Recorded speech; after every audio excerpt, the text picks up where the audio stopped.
My grandma called on a Wednesday, 3 weeks after my sister's surprise birthday party. The one my parents threw for 200 people and forgot to invite me to. Her voice was the same voice she always used when she wanted something done without fuss.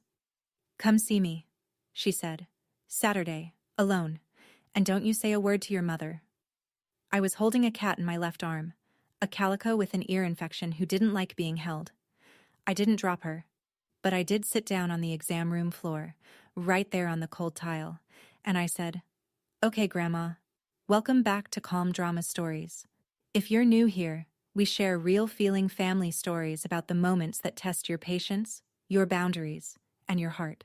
Drop a comment if you've ever felt invisible at your own family's table." My grandma Edith had hands that smelled like flour and wrote numbers smaller than anyone I've ever met. She was an accountant for a lumber company in upstate New York for 31 years, and even after she retired, she kept a ledger in the kitchen drawer where she tracked every grocery bill, every utility payment, every birthday card she sent, and what it cost to mail it. She taught me to count coins when I was 6. Quarters first, then dimes, then nickels. Pennies last, because pennies, she said, were the ones people threw away, and that told you something about the people. My mother Diane had a different kind of system. Hers was a system of attention, and the math was simple. My sister Brooke got most of it, and I got what was left over. Brooke was 4 years younger than me, and she had the kind of needs that filled a room. She cried louder, wanted more, asked for things in a voice that made adults lean in. I was the opposite. I fixed my own lunches by age 10. I signed my own permission slips. By the time I was 14, my parents had started calling me independent, and they said it the way people say low maintenance about a car they don't plan to wash. I don't blame my mother entirely. She was a school secretary with 2 daughters and a husband who worked long hours at the bank. She triaged. Brooke was the squeaky wheel. I was the one who rolled quietly in the right direction without being pushed. But my grandma noticed. She noticed the way a woman who'd spent 40 years reading columns of figures would notice a number that didn't belong. She saw me at Thanksgiving sitting at the end of the table while Brooke told stories from the center. She saw me at graduation standing 2 steps behind the family photo because nobody waved me forward. She saw me, and she wrote it down somewhere. Not in her ledger, not then, but in her memory, which was sharper than any paper. She once told me, sitting on her porch with a plate of lemon cookies between us, that every family has a ledger. "You just have to know where they keep it," she said. I thought she was talking about groceries. She was not. Let me give you the math on my childhood, since math is the language my grandmother taught me to trust. My high school graduation, my mother took 4 photographs. I counted because the camera flash left spots in my vision, and I had nothing else to count while I waited for someone to say something proud.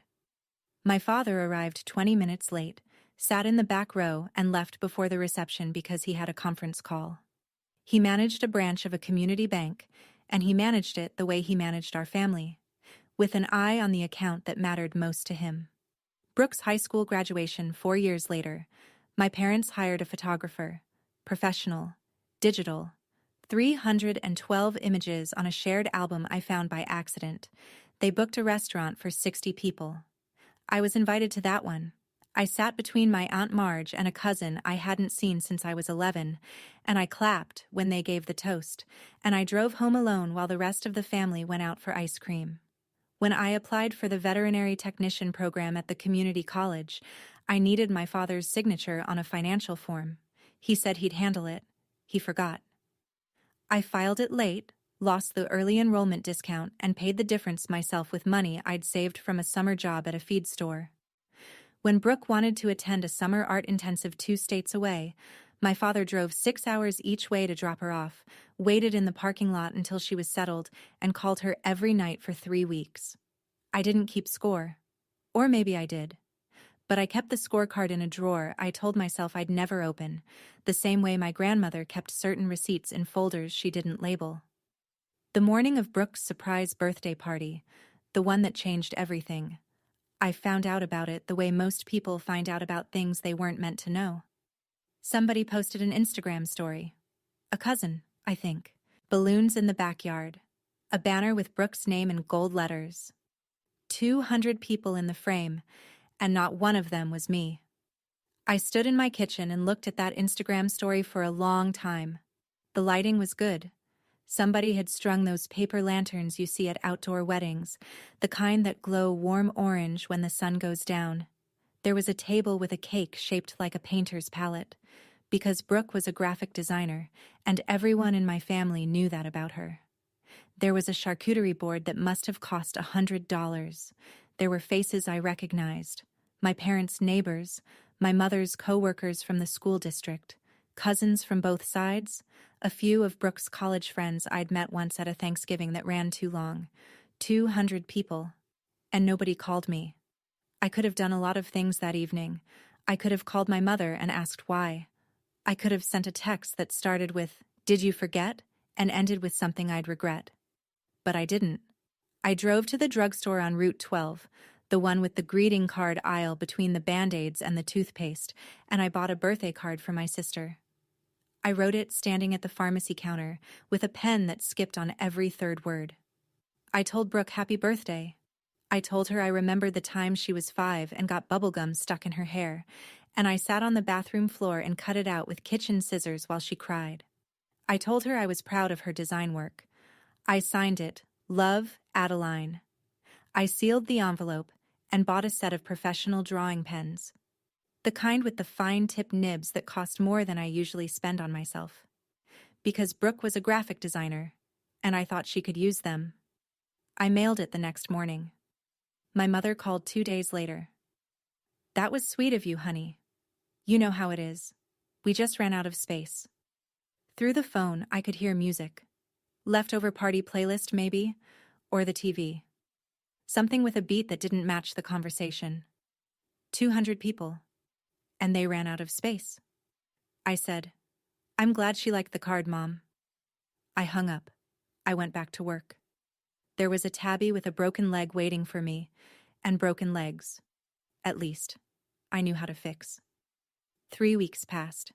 21 days of feed the cats, drive to clinic, clean the kennels, drive home, read a chapter, sleep. The rhythm of a life nobody interrupts because nobody thinks to. Then my phone buzzed on the stainless steel counter in exam room 2, and the name on the screen was Grandma Edith. That was unusual. My grandmother and I talked, but we talked through layers. She'd tell my Aunt Marge something, and Marge would mention it to my mother, and my mother would relay it to me 3 days late with half the details missing. Or Brooke would visit Grandma on a Sunday and text me afterward. "Grandma says hi. She made cookies." Direct calls from Edith were rare. Maybe twice a year, Christmas and my birthday, and even those had gotten shorter since she turned 85. This was a Wednesday in October. Not Christmas, not my birthday, not anything. I answered with the calico in my left arm. Her name was Peaches, and she was someone's cat who'd come in with an ear infection so bad she'd been shaking her head for a week. Peaches did not like phones, or people, or being held. "Come see me," my grandmother said. No greeting, no how are you. Just the instruction, clean and flat, like she was reading a line item from a balance sheet. "Saturday, alone. And don't you say a word to your mother." 47 seconds. I timed it later, checking my call log because that's the kind of person I am. The kind who checks. The kind who counts. I called her back after I put Peaches in her carrier. She didn't answer. I texted, "Everything okay?" She replied 11 minutes later in the way she always replied, complete sentences, proper punctuation. "Saturday, 10 a.m., bring nothing." I drove home that night with the windows down even though it was October, and the air had that first frost bite to it. I tried to talk myself into rational explanations. Maybe she wanted to give me a quilt. Maybe she had a doctor's appointment she needed a ride to. Maybe she just wanted company. But my grandmother didn't say, "Don't tell your mother about quilts."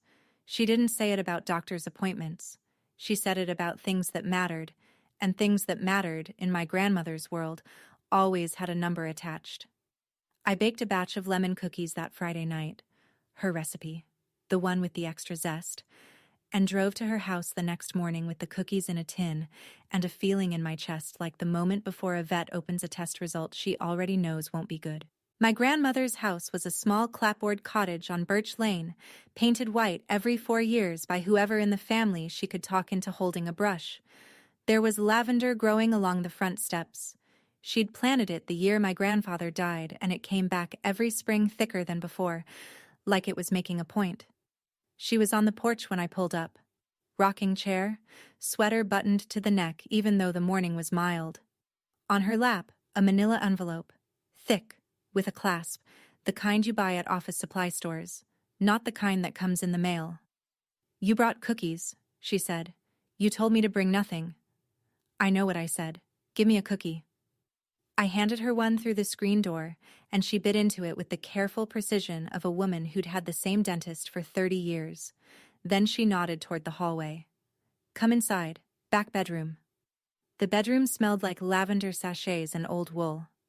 The bed was made tight, military corners. My grandfather had served in Korea, and Edith had kept his habit alive long after he stopped making beds himself. On top of the white quilt, arranged in a row like evidence at a hearing, were 3 manila folders, each one labeled in her handwriting. Small, neat, blue ink. She sat on the edge of the bed and patted the space beside her. I sat. "Your grandfather loved you," she said. Not past tense the way people talk about dead people at funerals. Present tense, active, like he was still in the next room, listening. "I know, Grandma. He loved you more than he loved anyone in this family, and he wasn't quiet about it." She paused. "He left you something. Your father changed it." I didn't move. "I have proof," she said. And she picked up the envelope from the bed. The thick one. The one that had been sitting on her lap when I arrived. And her hands were steady. The hands of a woman who'd balanced 40 years of columns and never lost a cent. Mine were not. She opened the clasp and pulled out 2 documents. Both were photocopies, but the quality was sharp. My grandmother owned a printer she maintained the way some people maintain cars, and she'd made these copies herself. "This one," she said, placing the first sheet on the quilt between us, "is the will your grandfather wrote with Martin Calloway in 2012, 2 years before he died." I knew Martin. He was my grandfather's fishing buddy, a probate lawyer who'd retired to a converted garage on the other side of town. He'd been at the funeral. He'd worn a tie that was too short and cried in the parking lot. "This one," she said, placing the second document next to the first, "is the will your father filed with the county after your grandfather passed. It was prepared by a different attorney. Your grandfather never saw it." I picked up the first one. My grandfather's handwriting was in the margin. Shaky, but legible. The penmanship of a man who'd farmed his whole life and held a pen the way he held a wrench. In blue ink, next to the section on asset distribution, he'd written, "For Adeline, who never asks for anything. The original will left 70% of his estate to me.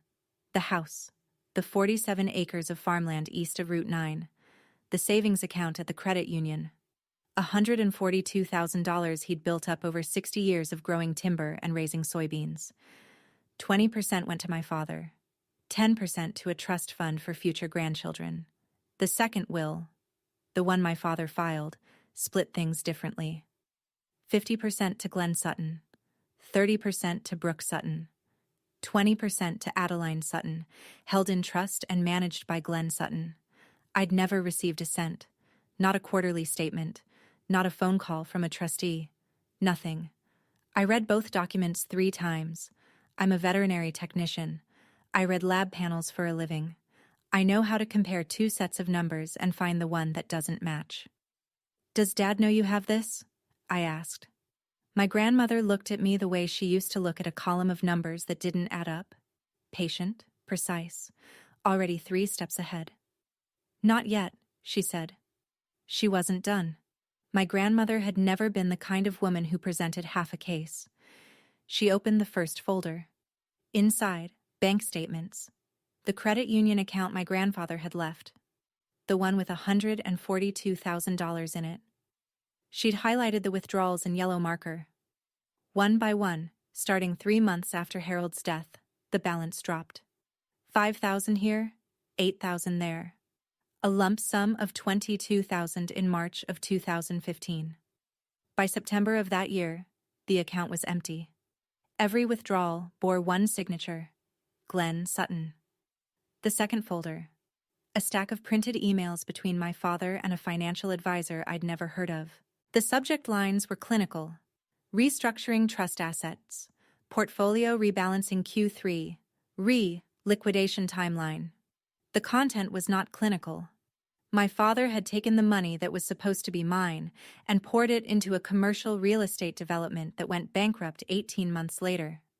The emails documented the loss in language so careful it almost sounded calm. The third folder: a property deed.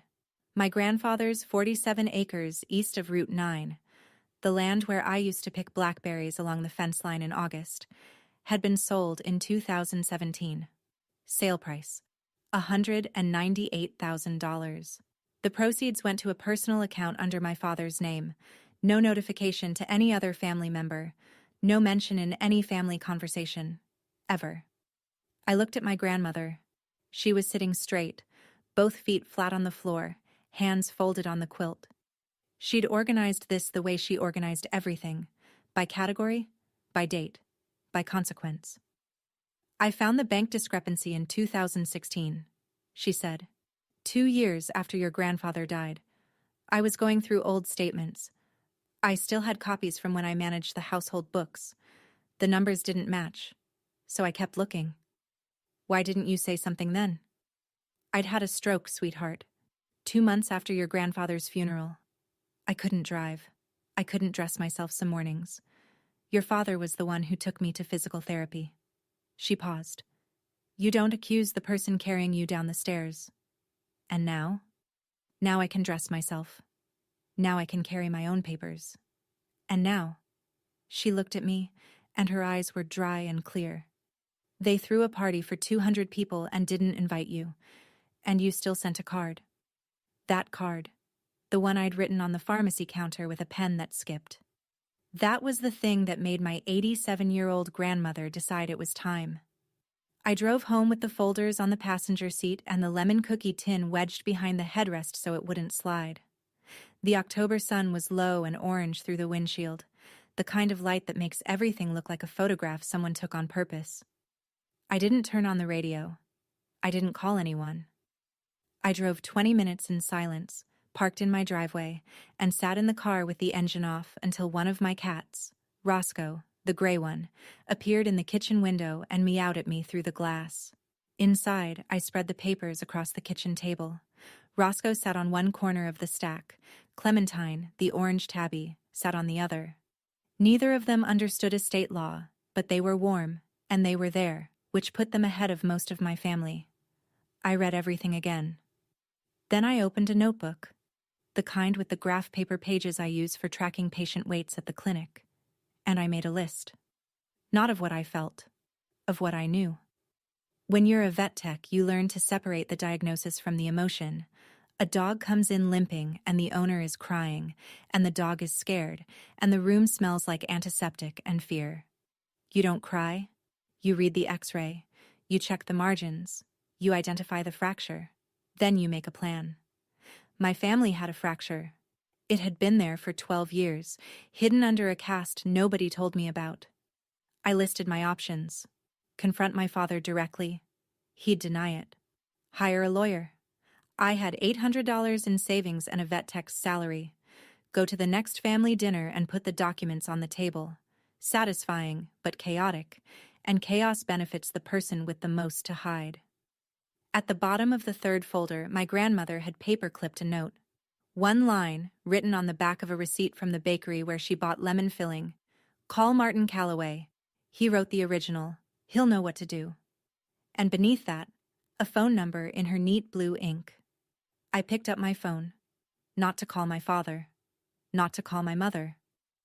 I called the number my grandmother had written on the back of a lemon cookie receipt. Martin Calloway's office was a single-car garage that he'd insulated with plywood and carpet remnants in 1998. There was a desk, a filing cabinet, a lamp with a green glass shade, and a framed photo of him and my grandfather holding a walleye the size of a toddler. The walleye was bigger than the frame. He was 68. Retired, technically. But retirement for Martin meant he stopped billing and started picking his clients based on whether he liked them. He liked my grandmother. He'd liked my grandfather more. "Sit," he said when I walked in. He didn't offer coffee. He looked at the folders I was carrying and said, "Edith called me last week. She told me you'd be coming." Of course she had. I spread the papers on his desk. He put on reading glasses, the kind that sit low on the nose like a professor in a movie. And he read, not fast, not slow. The way a man reads when he already knows what he's looking for but wants to make sure it's as bad as he thinks.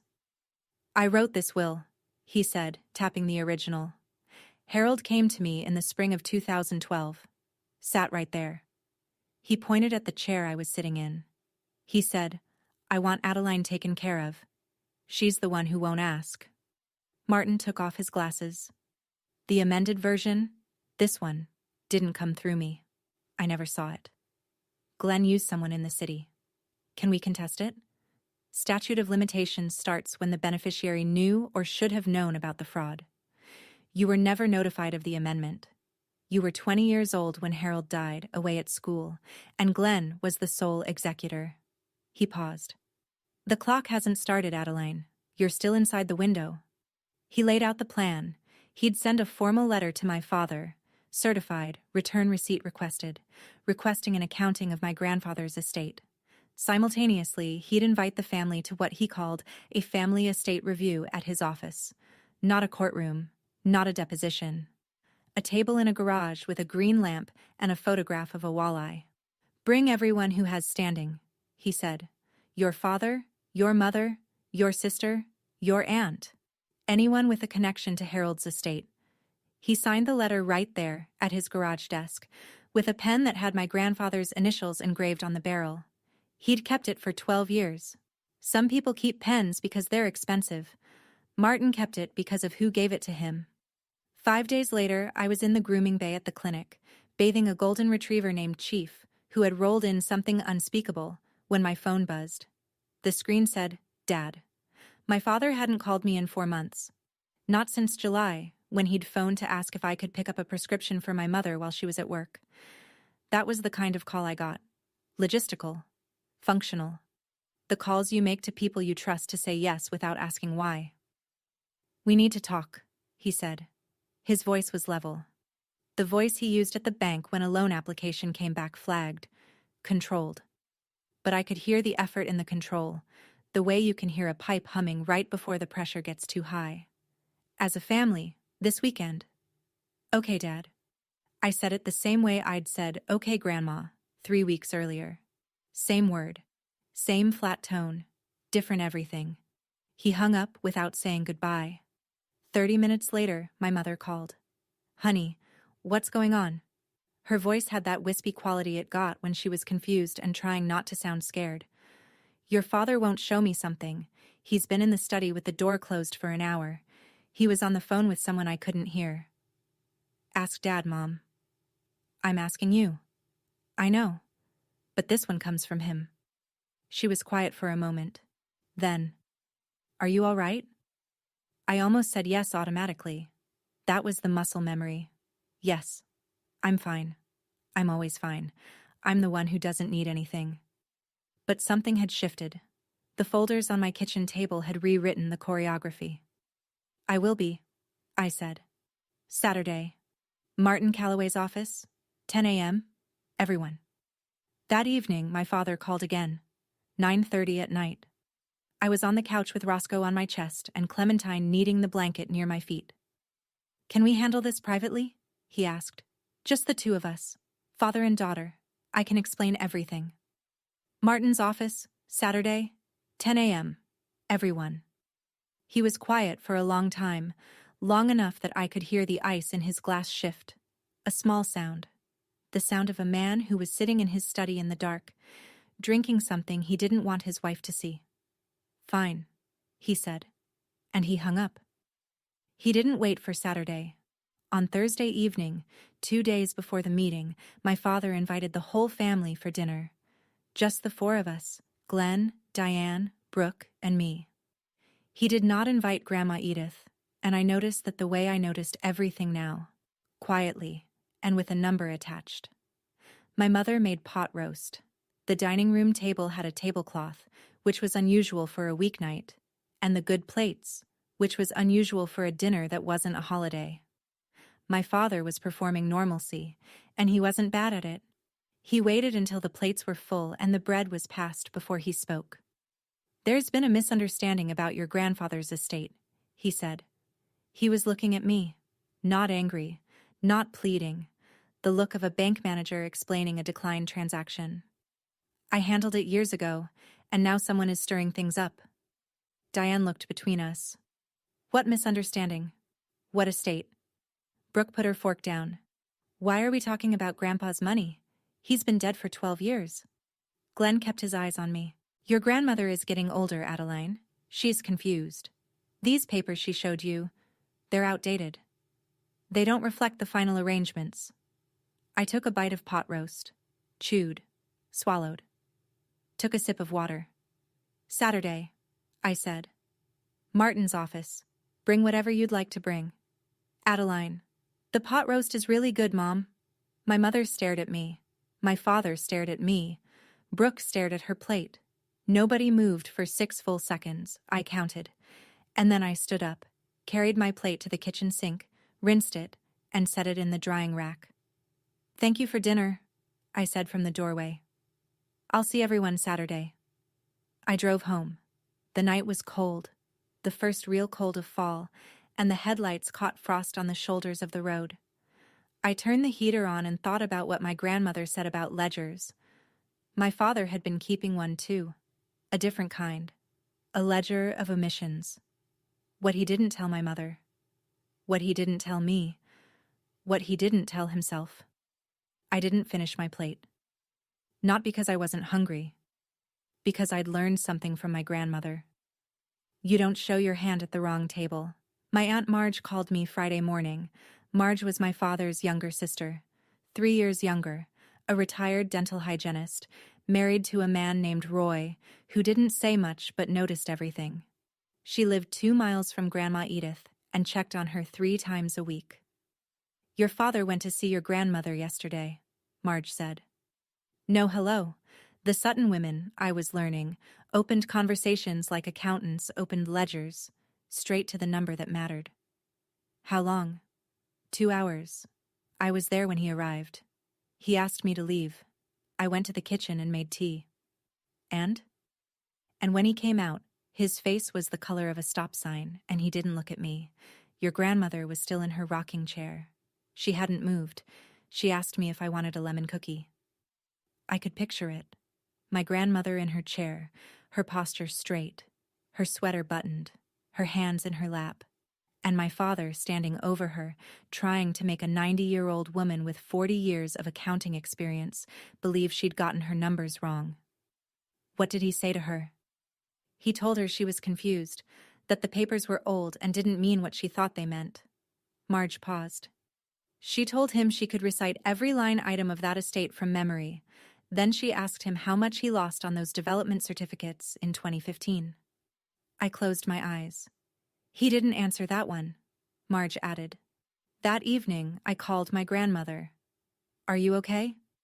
"I've been okay for 87 years, sweetheart. Your father isn't going to change that in one afternoon." My mother called next. She sounded different, not confused anymore, rattled. "Glenn says your grandmother needs a medical evaluation. He says she's showing signs of cognitive decline and he wants to schedule an appointment." I said nothing for 3 seconds. Then, "Mom, has Grandma ever, in your entire life, gotten a number wrong?" Silence. Diane was a school secretary. She'd watched Edith balance Christmas budgets and church fundraiser books and property taxes for 3 decades without a single error. "No," my mother said quietly. "Then maybe ask yourself why Dad suddenly thinks she can't count." When a man who manages other people's money for a living tells you his own mother is confused about numbers, you should wonder whose numbers he's really worried about. The night before the meeting, I lay on my couch with Roscoe on my chest and Clementine wedged between my hip and the cushion. The apartment was quiet. The fridge hummed. A car passed on the road outside, its headlights dragging a slow rectangle of light across the ceiling. I thought about calling Martin and telling him I'd changed my mind. I thought about calling my father and saying, "Forget it, keep the money, keep the farmland, keep the story you've been telling yourself for 12 years.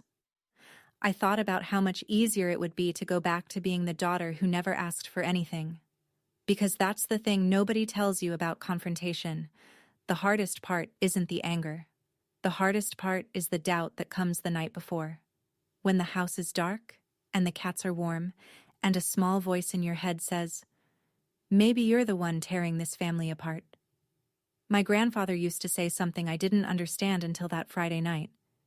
He'd say it when a storm was coming, and the soybeans needed covering and nobody wanted to go out in the wind. "The truth doesn't break a family," he'd say. "The lie does. The truth just shows you where it was already broken." At 11:14, I checked the clock. My phone lit up. Brooke. My sister almost never called me. She texted sometimes, short messages, "Hey," or "Mom says hi," or a photo of something she'd designed. But calls? Calls were for emergencies and Christmas. "Addie?" Her voice was small, younger than 28. "Did Dad really change Grandpa's will?" I sat up. Roscoe slid off my chest and landed on the cushion with an annoyed chirp. "Come to Martin's office tomorrow," I said. "You'll see everything." I didn't know. She was crying. Not loud. The kind of crying that lives in the throat and barely makes it out. I swear I didn't know. I thought he just wanted to take care of both of us. I thought it was equal. "I know you didn't know, Brooke. Are you angry at me?" "No. That's why I'm not angry at you." She hung up. I stayed on the couch. Roscoe repositioned himself on my lap, and Clementine purred against my ribs, a low vibration like a motor idling. They didn't know what was happening tomorrow. They just knew I was home. I woke at 5:30, fed the cats, made coffee in the dark kitchen with the overhead light off, because the blue-gray light through the window was enough, and I didn't want to disturb the quiet. I showered, dressed. Not fancy, not casual. The navy blouse I'd worn to my first job interview at the veterinary clinic 7 years ago, and a pair of clean khaki pants with a crease I'd ironed the night before. Clothes that said, "I came here to be taken seriously, and I will leave the same way." I drove through town at 7:30, an hour and a half early, because being early is what you do when you've spent your whole life being the one nobody waits for. The morning was sharp. First real frost on the grass, the kind that crunches when you step on it and melts by 9. Fog sat in the low spots along the road. The donut shop on Main Street had its lights on, and the American flag in front of the post office hung flat because there was no wind. Martin's garage office was open when I arrived at 9:30. He'd set up 6 chairs around his desk, arranged in a semicircle, 2 folders on the table, a pitcher of water and paper cups. No flowers, no formalities. The room looked the way a room looks when something important is about to happen and nobody is pretending otherwise. "You ready?" he asked. "No, but that's never been a reason not to show up." He smiled. It was the first time I'd seen him smile, and it looked exactly the way my grandfather's smile looked in the walleye photograph, lopsided, brief, and a little sad. I sat in the chair closest to the window. Outside, the gravel parking lot was empty. A sparrow was sitting on the mailbox. The clock on Martin's wall, an old battery-powered thing with a crack in the glass, read 9:41. At 9:47, I heard a car pull into the lot. The gravel shifted under the tires. That specific sound of small stones grinding against each other, a sound I'd heard 1,000 times in the clinic parking lot but never paid attention to until now. I didn't turn around. I knew the sound of my father's engine. I'd been listening to it pull into driveways and pull out of parking lots my entire life. It had never sounded louder than it did that morning. My father walked in first. He was wearing a suit, charcoal, pressed, the suit he wore to bank functions and funeral viewings. He'd shaved. His jaw was tight. He nodded at Martin the way men nod at each other when they don't want to be the first to speak. My mother came in behind him. Her eyes were swollen. She'd been crying. Not that morning, but recently. The way eyes look when they've been crying for days and have only stopped long enough to drive somewhere. She sat in the chair farthest from my father. I'd never seen her do that before. Brooke was last. She slipped in like a person entering a room they're not sure they belong in. No eye contact. She chose the chair in the corner, near the filing cabinet, and she sat with her hands between her knees. Then the door opened again, and Aunt Marge walked in with Uncle Roy. I hadn't expected them, and from the look on my father's face, neither had he. "If this is about my father's estate," Marge said, pulling a chair from against the wall, "I have a right to be here. Roy, too." Roy nodded once and sat down. He was a big man, a retired electrician, and his presence in the small garage office made the room feel like it had lost a third of its oxygen. Marge had something in her hand, a manila envelope, sealed with masking tape across the flap. Written on the front, in my grandmother's careful handwriting. For Martin. To be opened in the presence of all. My father saw it. His eyes stayed on it a beat too long. "Mom sent something?" he asked. "She did," Marge said. Martin stood. He didn't clear his throat or tap a pen or any of the things people do when they're about to start something they wish they didn't have to. He just stood, and the room went quiet. "I called this meeting to review irregularities in the estate of Harold James Sutton, deceased March 2014. Everything discussed today is documented. I'm going to walk through the material, and when I'm finished, everyone here will have the opportunity to respond." My father sat straight in his chair. He was a man who managed money for a living. He knew what documented meant. He knew what was coming. And for the first time in 12 years, he couldn't redirect, couldn't defer, couldn't tell anyone that Adeline preferred to handle things on her own. Martin placed two documents side by side on the desk, facing outward so everyone could read them. The original will on the left, the amended version on the right. "This," he said, touching the left page, "is the will Harold Sutton executed in my office in 2012, with 2 witnesses and a notary. It names Adeline Sutton as primary beneficiary of approximately 70% of his estate, the family home, 47 acres of farmland, and the entirety of his credit union savings account." He moved to the right page. "This is the will filed with the county after Harold's death in 2014. It was prepared by a different attorney. It redistributes the estate, 50% to Glenn Sutton, 30% to Brooke Sutton, and 20% to Adeline Sutton, held in trust and managed by Glenn Sutton." Diane leaned forward. "I've never seen the first one." Glenn said nothing. Martin opened the first folder. "Credit union statements for the savings account Harold left. Balance at the time of death, $142,000. He laid the pages out in sequence, each withdrawal highlighted in yellow. Within 18 months, the account was empty. Every withdrawal bears a single authorized signature. He didn't say whose. He didn't have to.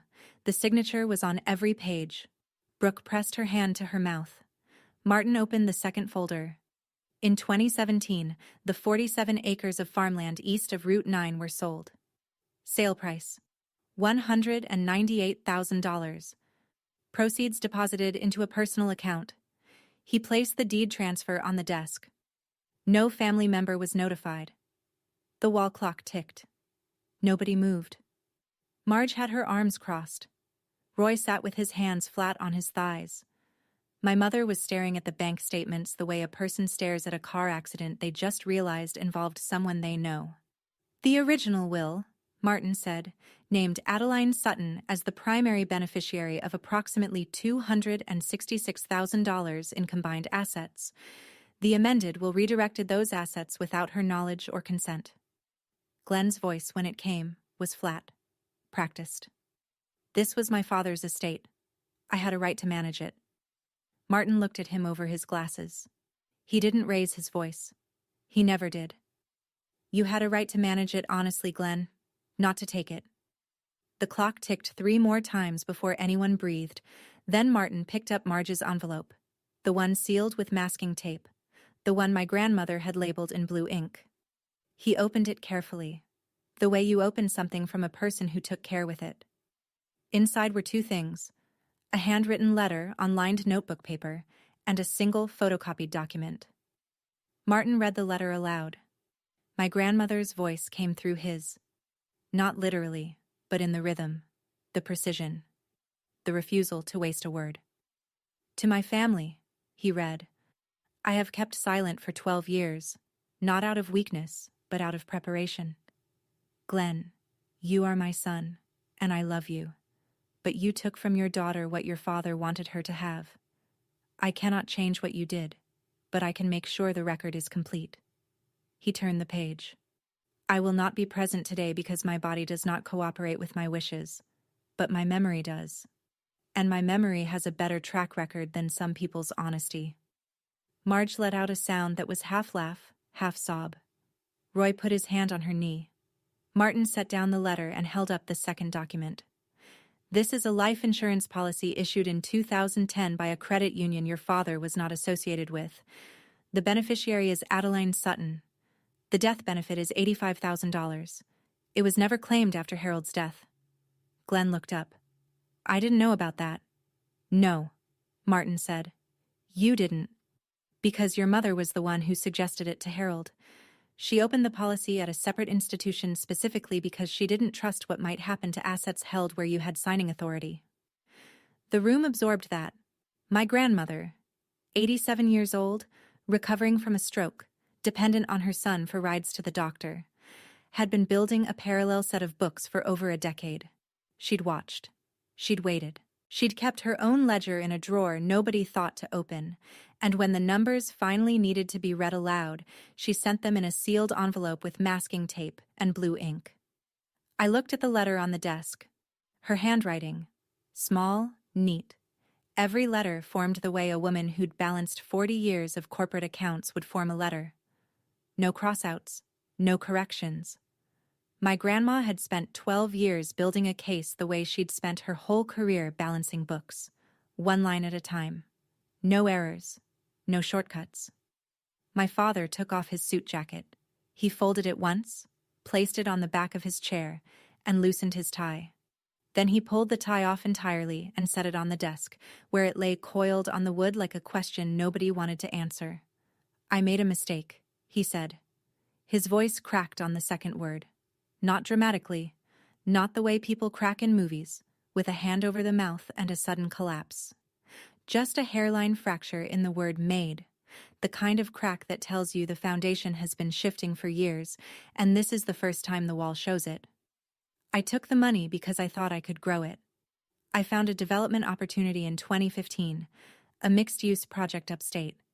Commercial on the ground floor, apartments above. I put in $160,000. He paused. I lost almost all of it. The developer filed for bankruptcy. The project was never built. Diane put both hands on the table. You never told me. I couldn't tell you. I couldn't tell anyone. I told myself I'd fix it. Sell the farmland, reinvest, earn it back. I sold the 47 acres and put the money into a different fund.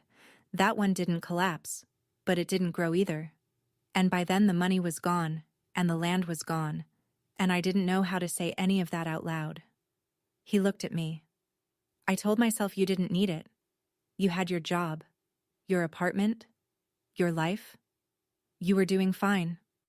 His eyes were wet. You were always doing fine, Adeline, and I let myself believe that meant you didn't need what was yours. I looked at my father. Not the bank manager. Not the man who forgot to sign my financial aid form. The man who taught me to ride a bicycle in the driveway when I was 6, holding the back of the seat with one hand and waving with the other when he let go. The man who came to my vet tech graduation, even if he sat in the back row. For a moment, one long, airless moment, I thought about letting it go. Maybe the money didn't matter. Maybe peace was worth more than $266,000. But then I remembered the party, 200 people, and they ran out of space for me. Dad, I said. I hadn't planned the words. They came the way diagnoses come after you've read the chart 3 times. Clear, unavoidable, and too late to undo. Litigation. The life insurance policy of $85,000 filled pen sheet